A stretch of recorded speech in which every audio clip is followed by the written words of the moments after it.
Welcome to the Industrial Talk Podcast with Scott McKenzie. Scott is a passionate industry professional dedicated to transferring cutting-edge, industry-focused innovations and trends while highlighting the men and women who keep the world moving. So put on your hard hat, grab your work boots, and let's go. Well, hello there, and thank you very much for joining the Industrial Talk Podcast. My name is Scott McKenzie, and thank you for joining this platform again. It's dedicated to you, the industrial professionals, the companies that get it done. We celebrate you each and every day because you're bold, you're brave, you dare greatly, you innovate, and you're changing the world. How about that? That's great. We have a great interview. Some of you might know her. Her name is Nancy Regan, and she is the founder of a wonderful organization called RCM Training Online. Go out there, reach out to her. She got a fabulous stat card. We always have great interviews. This one's fun, so stay tuned on this one. Yeah, another. Especially in this world of COVID-19, we've got to be innovative. We got to think differently. We've got to challenge every doggone aspect of our business. And we can't be prideful about it. We've got to have a sense of humility. We've got to just recognize that we don't have all the answers. And so I'm going to continue to preach and cajole at. See, I don't know how to spell that one either. I got these big, long words, but I just don't know how to spell them. And we need to collaborate. We need to collaborate more than ever. We do not have all the answers. We can't be prideful. We've got to take a position of just, it's a humility. We've got to be able to go out there and collaborate, not just internally, which is important, very important, but externally as well, because there are people that have great solutions out there. But once again, recognize that we just don't have all the answers, and we're just going to have to come together as a community, an industrial community, and collaborate with solutions and strategies that help us all, because we're all in this boat together, and we got to keep on doing it. We need to be more innovative. Absolutely. We have to look at each portion of our business and see if we can be better, see how we can be more efficient. Because we got to strive for efficiencies and resiliencies, right? Because if it happens again, we're going to be in a better position. We've got to learn from this past experience. We cannot go down the road that we've been going down and doing business as usual. We just can't. So that's all great. And then when we all start talking about, this is great stuff, and we've evaluated not just from a sales and marketing perspective, but our finance perspective, our human capital perspective, our operations, and all the way down into technology, we got to act. Now, it could be just incrementally, meaning just little bites at a time, but the reality is we've got to have that strategy in place, and we've got to take action. We can't pursue perfection. We've got to make mistakes, scuff our knees, get back up, because the economy and people are depending on you, right? And then let's just get to the point of trust. Through this collaborative model, through this opportunity to really relate with people, let's start trusting and bring that integrity to the conversation. So anyway, that's me preaching again. Okay, so we're going to have another conversation with Nancy Regan. Now, if you don't know her, you need to know her. That's the bottom line. We're not just talking. She's not just a thought leader when it comes to maintenance and reliability within industry. She is also venturing into a subject matter that I think is quite timely in this post-virus world, it's still not post right now, but anyway, in this world of the virus, and we're starting to talk a little bit about human reliability, taking the same philosophies and the tenets of reliability, asset management, all of those things, and applying it to your most important assets, your talent, your people. And how do we do that? And once again, I get into the position of saying, okay, today, you business owners, you industrial professionals need to take this opportunity to hone your skills, to be better. Because I think to a certain extent, including me, so this is not a finger pointing at you, including me, we were just sort of lazy because the economy was just doing fine, and then we were just rolling right along. And we forgot to do the major blocking and tackling of constantly learning, figuring out how to be more innovative. And then we were just, for me, prideful, I have all the answers type stuff, and we don't. So Nancy's conversation around human reliability is absolutely timely, and she's wonderful, and she's fun, all in one. She's the complete package. So anyway, here's Nancy Regan. She is the founder of RCM Online. I want to make sure that RCM Training Online. So don't listen to me, but go to RCM. That's Reliability Center Maintenance Training Online. Find her. Enjoy the conversation. Hey, Nancy, welcome to the Industrial Talk Podcast. So glad that you're here. How are you doing? I'm excellent, Scott, and I'm delighted to be here with you. It's always a delight to have you on the old Industrial Talk Podcast. We had you on another podcast, and now this is the first time you've been on the Industrial Talk Podcast, and you listeners out there are in for a treat. She is absolutely dazzling. How's that? Oh, thank you, Scott. Dazzling professionally and all of that good stuff. I'm adding that to my resume. Dazzling, yeah. And somebody's going to say, dazzling. I've never seen that on a resume. It's a fact. It's true about me. So for the listeners out there, Nancy, give us a little background on who you are and why you're such an incredible professional. And then we're going to go into the topic of head.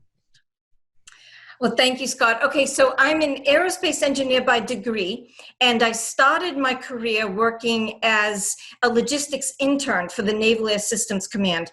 And if any of you out there have ever been an intern, then you may know that you don't always get the most exciting work. And truth be told, I was crazy bored.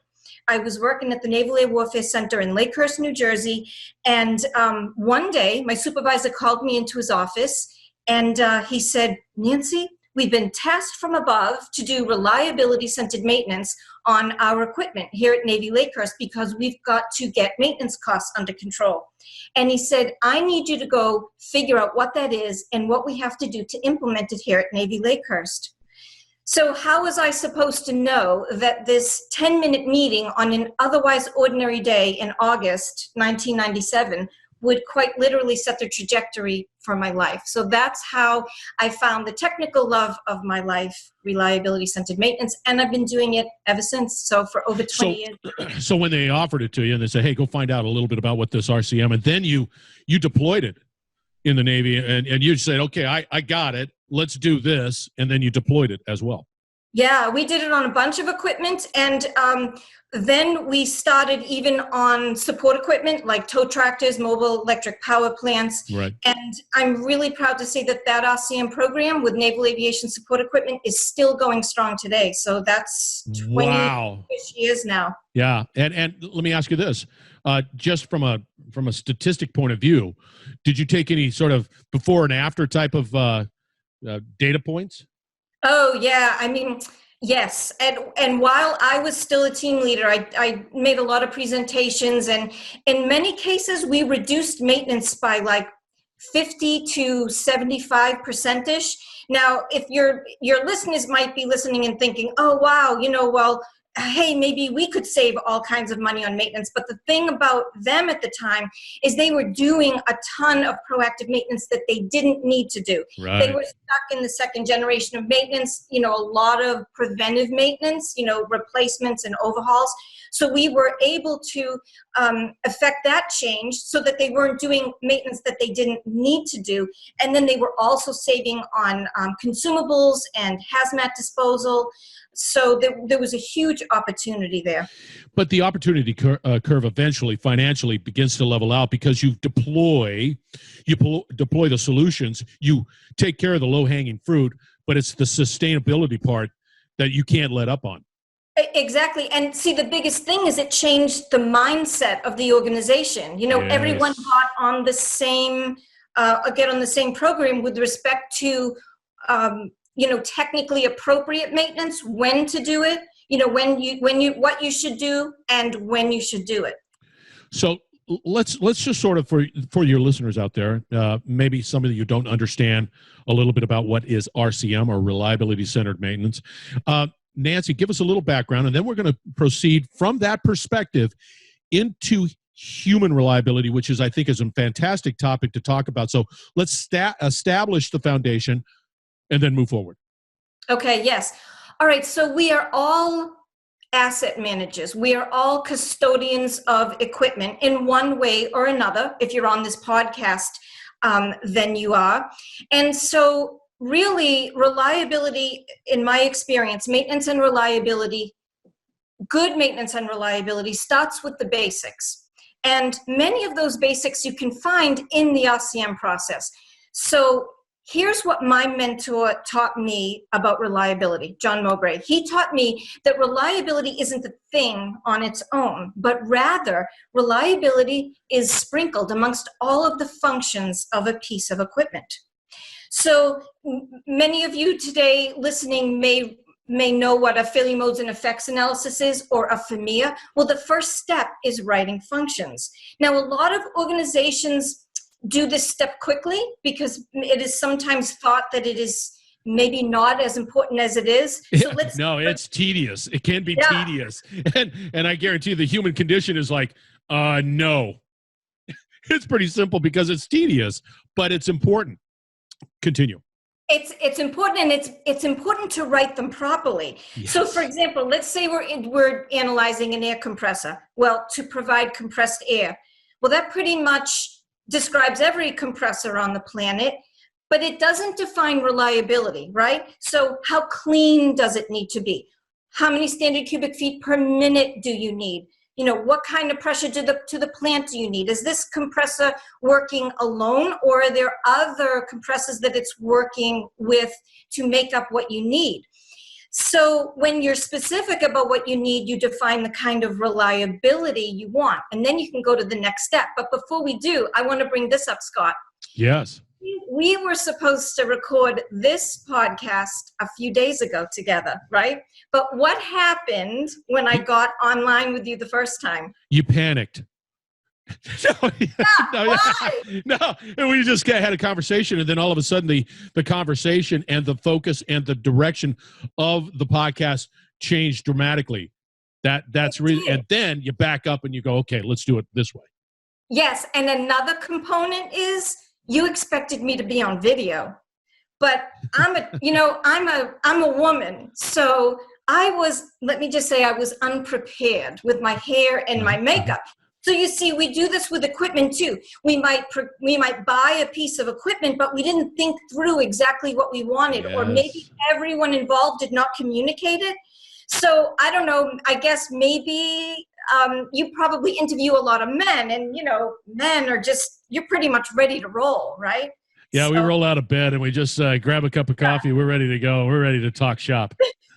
So I wasn't ready to go, but now I'm ready because I understand all of, the requirements and what you need from me. Okay. But what's interesting? That's normal. Sometimes we just sort of bail on the because we start talking and we realize there are better nuggets of information or content that could be identified in the podcast and that's what happened.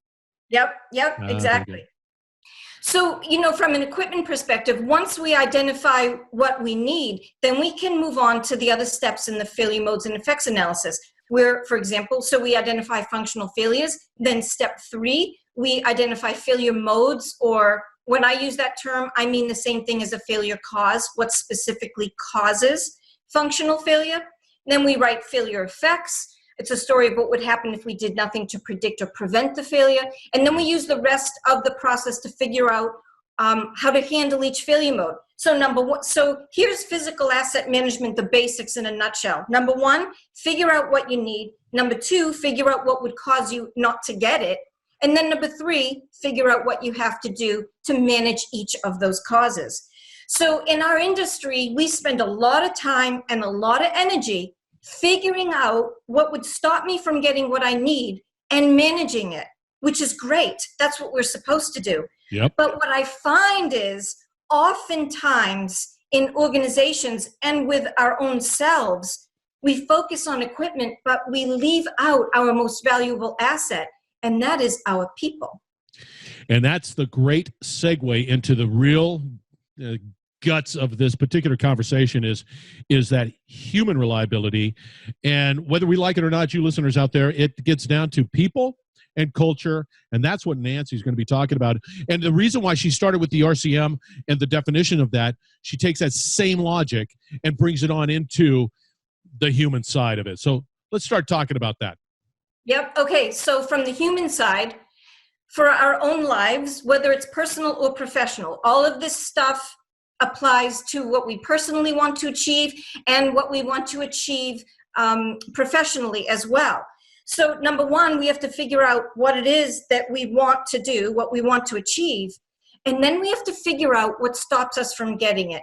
And this is where I've come up with the idea of human reliability, because I have been attacked by what I have identified as the 6 invisible enemies that come at us because we're human beings and try to stop us in our tracks.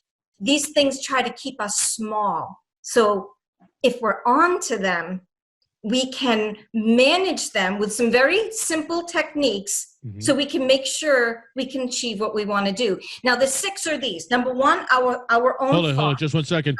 Paper and pencil time, listeners out there. She's going down to 6, so paper and pencil. So, okay, now go. Okay, go. Number one, our thoughts. Now, the second one is, in my opinion, the most deadly one, and that is fear. And what naturally comes along with fear are the voices that we hear. Is that number 3? What's that? Is that number 3, That's the voices? Number 3. Yep. Yep. Number 4, inaction. Number 5, comfort. Hold it. Number 5 is what? Comfort. Comfort. I'm from Boston. Comfort. Comfort. I live in Alabama. Nobody knows what I'm saying. Yeah, Scott. I was just going to say, I'm going, well, that's okay. I got it, man. 6. 6. And number 6 is overwhelm. Yes. Okay. So listeners out there, once again, we're going to go through this real quick. Thought, that is number 1. Fear, number 2. You get to hear voices, number 3. And of course, I know I'm about that. Number 4 is inaction. Number 5 is comfort. And number 6 is overwhelmed. Is that it? Yes. Okay, yes. Those are those invisible guys. Those enemies. Today I just want to talk about thoughts, Scott. Got it. I like it. So we're going to be talking about thoughts. Got it. Continue. Now let's get going. I want to know about thoughts. Okay, so let me ask you, Scott, have you ever heard of the power of positive thinking? Absolutely. I mean, there's a gazillion books out there, and plus you can pull it up on the internet, and there's a gazillion, links. Yes, there are a gazillion. There's, many years ago, there was a book called The Secret that was really popular. And like you said, there's a gazillion books out there. It's in religious manuscripts, it's in business manuscripts, self-help books, and it's even in science. So I've been really intrigued about this whole idea where the gist is, you can manifest in your life what you want. And so sounds great in theory, right? But in my experience, when you try to implement that, it's not, there's a big difference. It's simple, but it's not easy. And there's a big difference between simple and easy, in my opinion. So anyway, over the last 25 years, I've read like 1 million books. Of course, I'm exaggerating, but a ton of books, listened to a whole bunch of things. And I can tell you what it isn't and what won't work.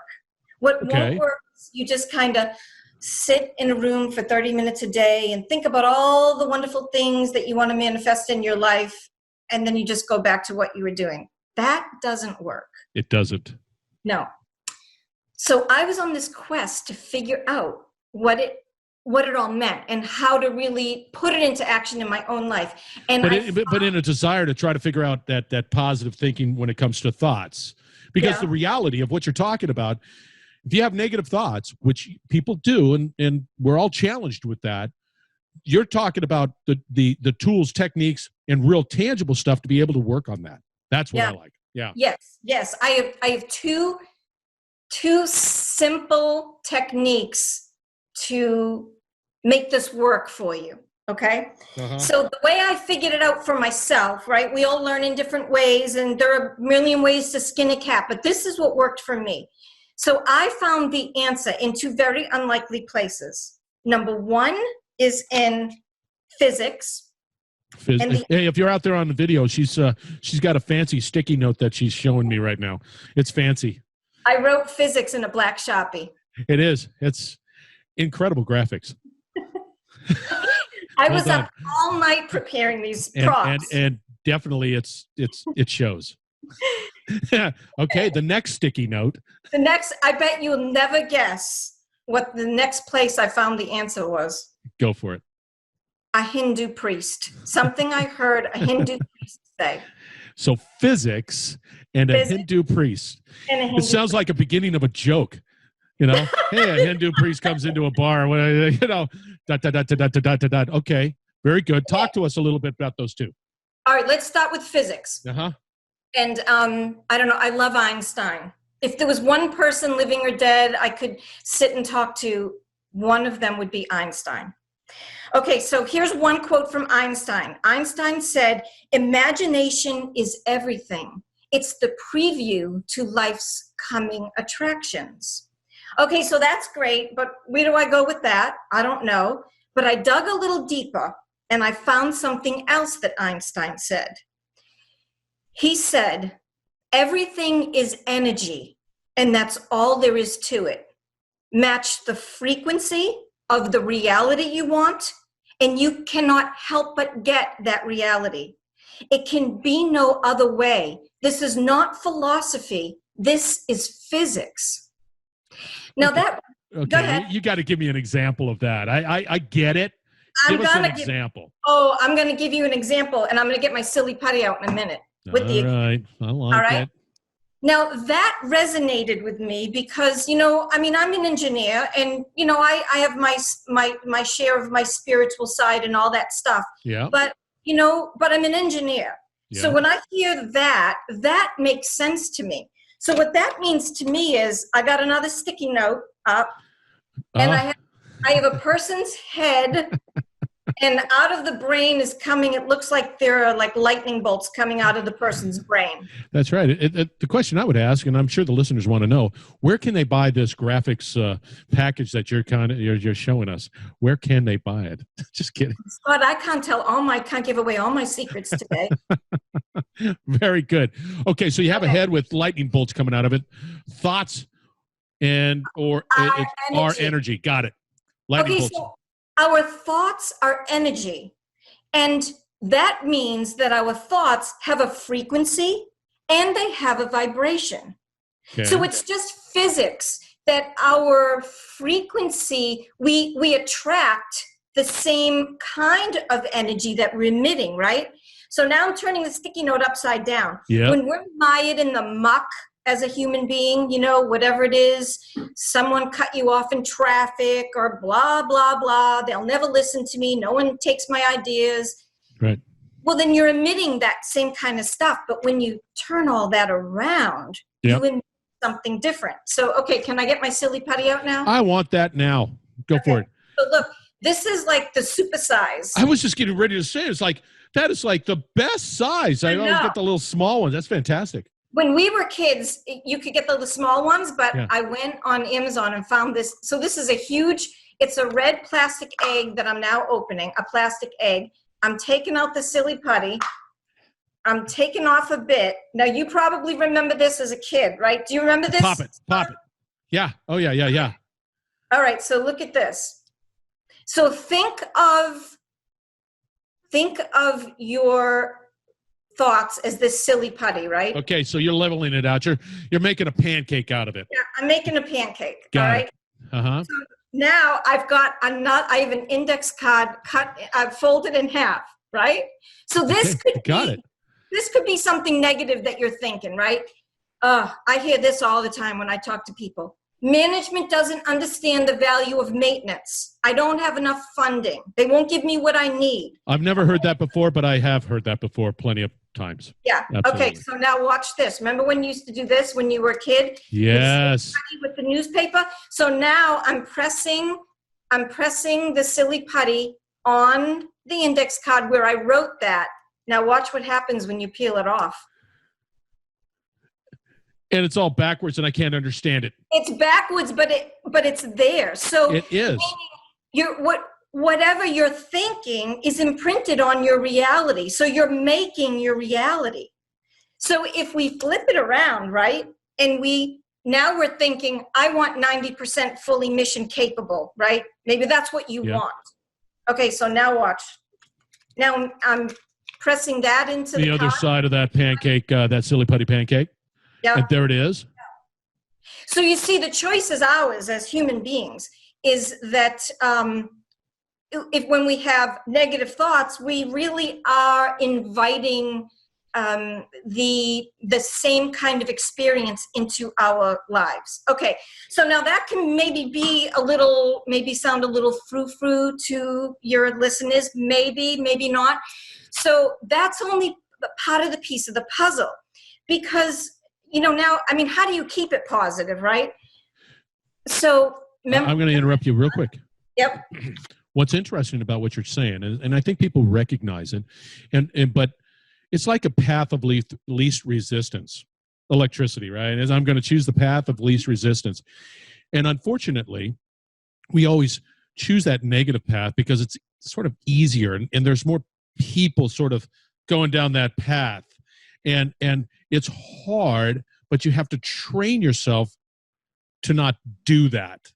And you have to, it's not saying, and like you said on your notes, it's not that easy. But if you start to really think that I can change it, and some days you'll be successful, some days you will not be as good, but at least go through that process instead of just, woe is me. Continue. Yes. So the thing is it's so easy to stay in the mindset of the woe is me. So now one day, now I'm holding up the sticky again with the Hindu priest written on it. Got it. So, because we've already talked about the physics side. Now we're going into the number two. The number two of how I put it together for myself. Got it. I want to hear it. So like I said, I've been a student of this power of positive thinking now for over 25 years, and I finally just got it. So one day I'm surfing the internet about this kind of stuff, and I happened upon a 45-minute presentation that was entitled, it was something like how positive thoughts can change your life. And it was by a Hindu priest, and his name is Brother Anandamoy. He's passed away now, but his name is Brother Anandamoy. So I listened to the whole presentation, and one line in it changed my life. He said, whatever you hold in your mind becomes the goal. So just think about that for a second. Whatever you hold in your mind becomes the goal. So if you're holding in your mind that management doesn't understand what maintenance is all about and you can't get the money, blah, blah, blah, well, then that becomes the goal. The goal becomes just stay the way you are. And, you invite that kind of experience into your life. But, when you hold in your mind, okay, I want to get 90% fully mission capable, you hold it there, and then you let physics take care of things, and things start falling into place. But it still isn't that easy. So can I give you the two, what I think are very simple steps to take? I like it. I like it. Give us two. Okay, so I listen to a lot of this stuff, and I don't know if you've ever heard of Jim Rohn, but he was a motivational speaker. He has also passed away, but when he speaks, he talks about his mentor, Earl Shoaff, and how Earl Shoaff taught him a whole bunch of things about business and being successful. And one of the things that Earl Shoaff said was, stand guard at the door of your mind. So the number one thing is this. Watch how much news you watch. I mean, right? Oh, it especially now. I do not watch news. And I'm going to be honest with you. I can be a little bit of a news junkie. And so I have to work hard at not watching it too much. But you see, whatever you watch, whatever you listen to, whoever you talk to. Yep. My mother used to say her father taught her, go with the man who limps and you limp too. So whatever you're reading, watching, hearing, talking to people, all that pours all kinds of ideas into your mind. So be careful and it takes discipline. Scott, this is also simple, but it's not easy. It is so easy to plop down in front of the television and watch news. I used to do it a lot of times until this whole other thing that we're going through right now, and I do not. And it was like a switch because I just said I can't mentally deal with all of the stuff. It's just coming at me like a fire hose, and I'm trying to drink it, and I can't. It's like So right. I understand. And then you're just thinking it's doom and gloom, and I'm going to lose, blah, blah, blah. It's no good. Okay, so that's number one. That's simple but not easy.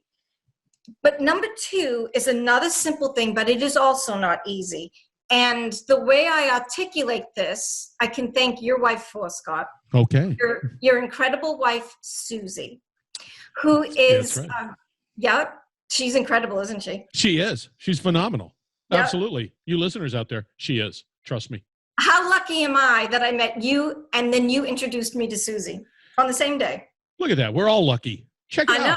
Swimming in a pool of luck. Yes. Okay, so she is a director in Mary Kay. Yep. So if your listeners don't know what Mary Kay is, it is a direct selling company for skincare and cosmetics. And it's a huge company. They do $3.5 billion wholesale a year. And so, like I said, I'm a student of this stuff, so I'm just kind of surfing around, and I see this video of one of the national sales directors talking. Yep. And she told the story that when Mary Kay first founded the business, she would make her directors walk around the room chanting this: I'm a member of the Din Din Club. Do it now, do it now, do it now. I'm a member of the Din Din Club. Do it now, do it now, do it now.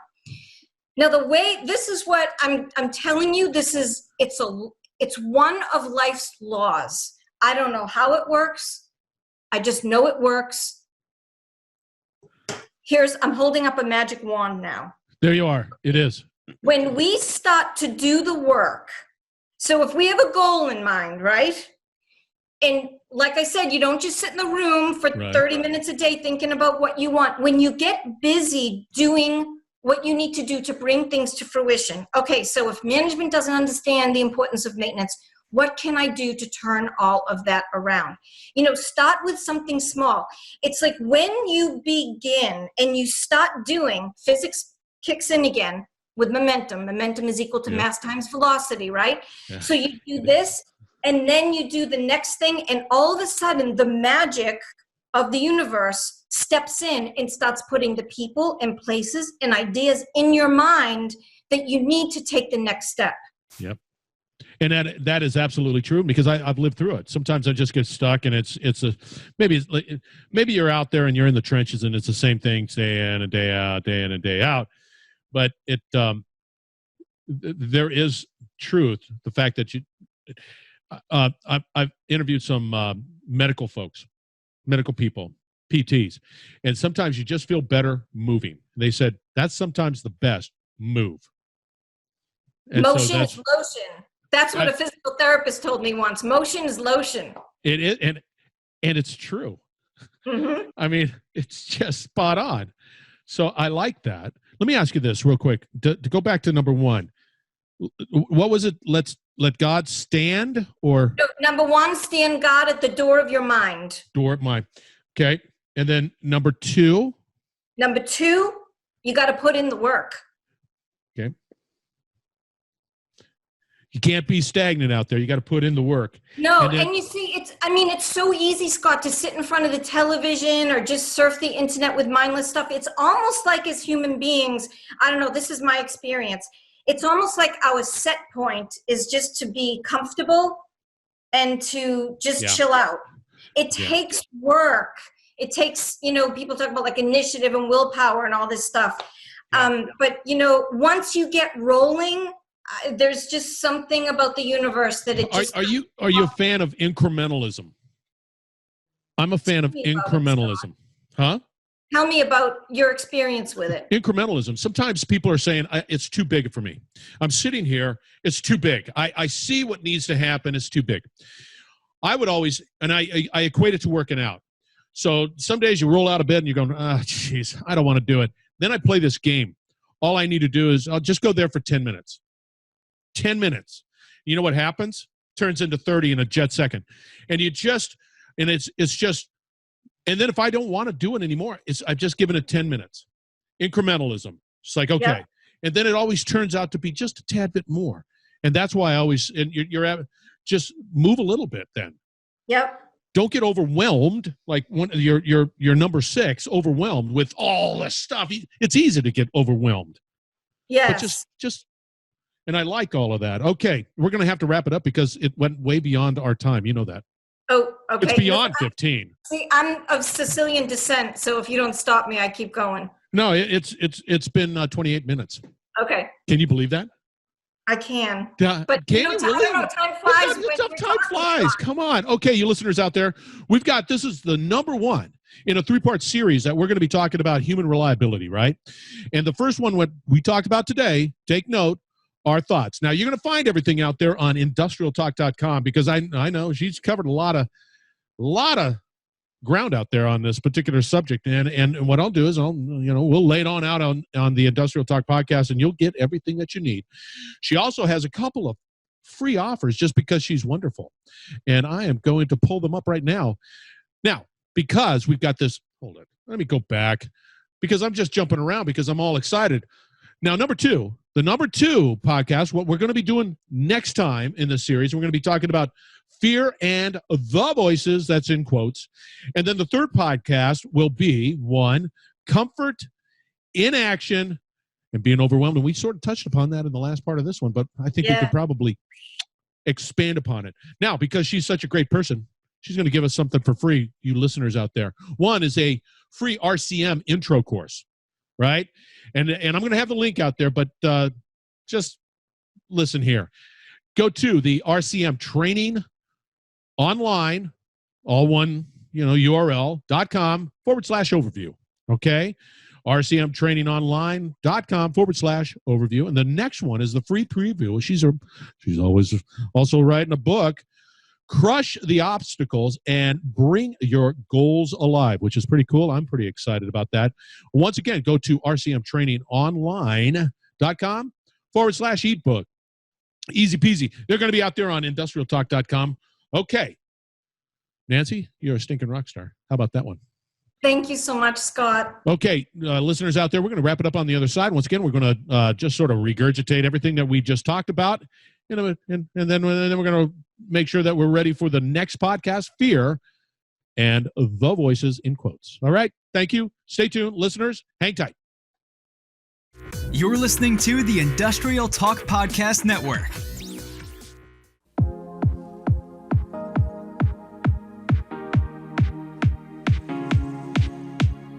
Hey, thank you very much for joining the Industrial Talk Podcast. Everything that you heard with Nancy is going to be out on industrialtalk.com. That's industrialtalk.com. Her name is Nancy Regan. That's Regan, founder of RCM Training Online. She's passionate about you and your success, and I think she's got the right mentality and passion, especially as we start to venture into this brave new world, right? You cannot, and I repeat, you cannot do business as usual. You're going to have to really think differently and pressure yourself to do so. From a sense of humility, right? Sense of service. We don't have to be jerks about it like I can be. So don't do that. And remember, continue. We need to collaborate. We need to work with people that have different answers, different approaches, maybe a different way of looking at solutions. We need to innovate, not just from a technology perspective, but from the process and business models perspective, right? And then we need to take action. We're going to have to just feel comfortable with failing, feeling it, and experiencing that. And then, again, take more action, and then find people that you can truly trust. Thanks again. Again, I just celebrate you. You guys are just heroes to me. Be bold, be brave, dare greatly, changing the world. That's what we're all about. Take care, and we'll be back later with another great interview.